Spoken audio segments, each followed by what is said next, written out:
And thanks for staying with us, everyone. First up, following the exemption of treasury bills from the domestic debt exchange program, investor interest in the short-term securities continues to rise sharply.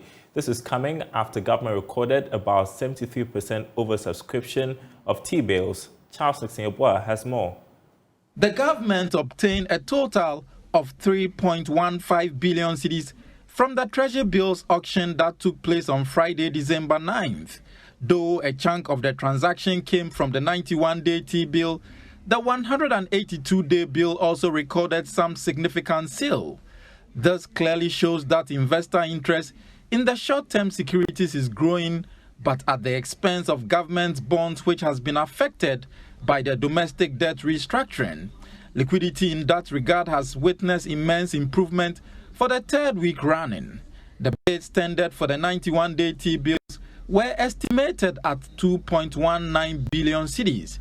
Meanwhile, interest rate fell for the first time since January this year, whilst the 91-day T-bill yield dropped by 0.54% to 35.58%.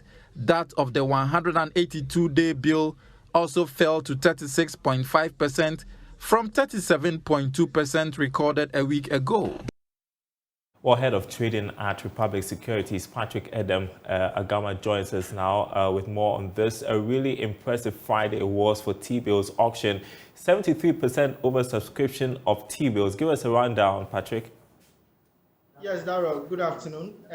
What we are saying is that the T-bill has become a safe haven for most investors in the market because of the debt exchange program. We can see very low interest in bonds and notes now because of this program. So this gives the government a great opportunity to be able to drive interest rate down. But I'll be quick to say this is a very slim window that's open for interest rate to drive down because of other factors that could push these rates up again. Yeah, and all of this you're saying is because of the announcement of the debt exchange program? Yes. Basically, the debt exchange program made it clear that it will not be, the T-bills will not be affected. So investors have seen this as a safe haven, pushing money into T-bills instead of other instruments on the market. And this program is going to end on the 19th. The window for people to tender in their bonds will end on the 19th. So we expect the market to, the secondary market to recover and start trading other bonds, depending on how favorable or unfavorable the exchange program goes. So this is a very short time for the T-bill to actually get this traction we are seeing now. Yeah, because my next question was going to be for how long this would be sustained, but you say this is just for a short time?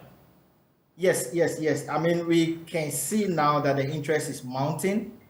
We saw about 752 million being rejected, and then people buying the treasury bill now. After the debt exchange program is closed, we are going to see whether the other bonds in the secondary market will start trading normally, or there'll be other things that will come up. When that comes up and the clarity is given, then we will see other interest in other securities other than the treasury bill. And also, there are two factors. We have the inflation and the exchange rates pressure. If inflation doesn't follow the same trend as the exchange rate is giving us, we will see that investors will be placing competitive bids instead of going non-competitive, and that can still drive the T-bill rates up. So it's a very slim window, and I think government should take advantage of this. Yeah, and I wanted to point out, because it's remarkable, that interest rates also fell for the first time since January. Yes, and it's as you can see, the desire and most of the time interest rate is pegged to the risk-free rate, which is supposed to be the treasury bill. So if you see the risk-free rate dropping, then we should be able to see interest rate trend downwards as well. And this is going to happen so far as we have that uncertainty with regards to the bonds on the market.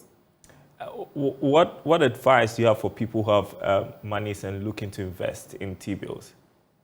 Oh, for now, government stated clearly that T-bills are exempted from this exchange program. So people can cautiously go towards the T-bills since those are exempted for individuals and even corporate bodies. But these are all dependent on how successful the debt exchange program is, because anything can come up in the future depending on how successful the debt exchange program is. Let's do a quick update on the stock market, because MTN and New Gold are expected to drive market activities this week. How is trading looking like?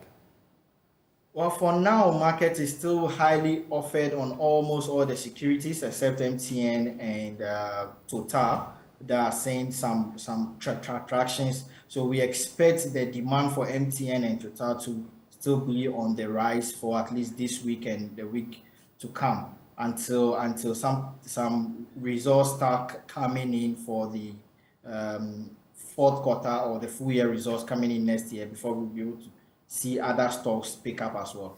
Anything else you've got your eyes on this week?